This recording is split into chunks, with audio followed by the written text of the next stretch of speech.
Halo semuanya, saya Ngeraini Ciptaningsih, absen 2 dari kelas 10-9.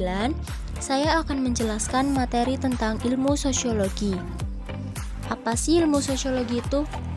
Dalam bahasa Yunani, sosiologi terdiri dari dua kata, yaitu sosius yang artinya masyarakat dan logos yang artinya ilmu. Jadi, ilmu sosiologi adalah ilmu yang mengkaji tentang masyarakat. Ilmu sosiologi mempelajari tentang interaksi antara individu dengan individu, individu dengan masyarakat, bahkan masyarakat dengan masyarakat. Sosiologi pertama kali dikemukakan oleh seorang ahli filsafat dari Prancis yang bernama Auguste Comte pada tahun 1839 melalui karyanya yang berjudul Cours de Philosophie Positive. Sosiologi mempunyai beberapa arti menurut para ahli.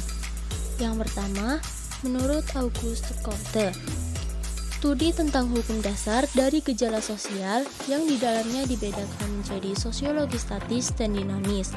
Sosiologi statis memusatkan perhatian pada hukum-hukum statis yang menjadi dasar adanya masyarakat. Sedangkan sosiologi dinamis memusatkan perhatian tentang perkembangan masyarakat dalam arti pembangunan.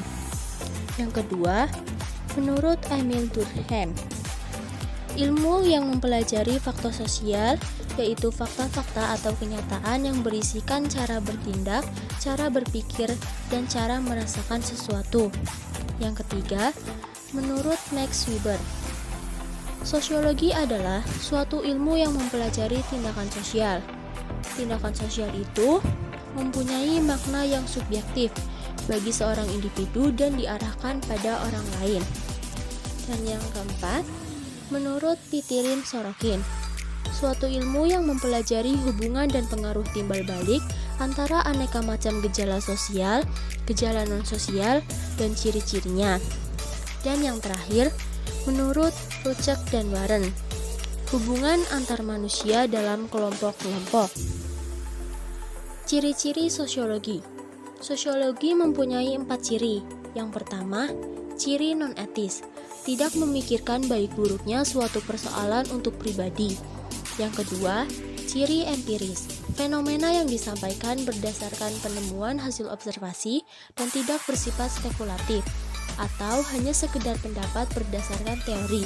Yang ketiga, ciri teoritis, ilmu pengetahuan yang berusaha menyusun kesimpulan-kesimpulan dari hasil pengamatan untuk menjelaskan sebab dan akibat agar menjadi sebuah teori. Dan yang terakhir, ciri kumulatif, teori-teori yang sudah ada sebelumnya dapat digunakan untuk membentuk kesimpulan yang baru.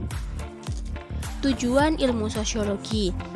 Sosiologi mempunyai tujuan untuk memberikan keterampilan kepada seseorang untuk dapat hidup bermasyarakat dan memungkinkan manusia untuk menyesuaikan diri dengan lingkungan sekitarnya.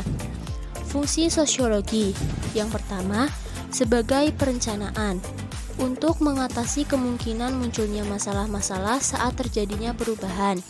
Yang kedua, sebagai penelitian untuk memberikan gambaran mengenai kehidupan bermasyarakat. Yang ketiga, sebagai pembangunan, meningkatkan taraf hidup masyarakat, baik secara spiritual maupun material. Dan yang keempat, sebagai pemecahan masalah, berkaitan dengan nilai-nilai dan lembaga kemasyarakatan. Sekian dari saya. Thanks for watching.